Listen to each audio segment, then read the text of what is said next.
শীতের সময় এটা দেখিয়েছিলাম পালং শাকের ক্ষেত। এখন এই দেখেন কুমড়োর বীজি এই দিলাম।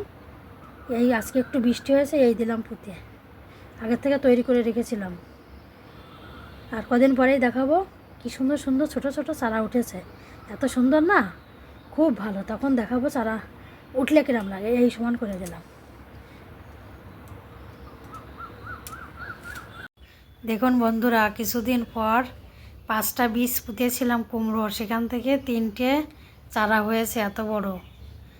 একটা চারা অবশ্য এরকম সাদা হয়েছে পাতা, আর এরকম একটু চারাটা পাতাটা একটু বড় হতে এরকম একটুখানি পোকায় লেগেছে। এই যে এরকম হয়েছে, একটুখানি এই মতো হয়েছে। এত ছোটো গাছে তো বীজ দেওয়া যাবে না, তাহলে মরে যাবে।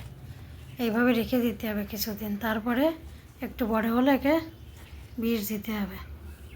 দেখুন কত সুন্দর হয়েছে, নিজের হাতে লাগানো গাছ।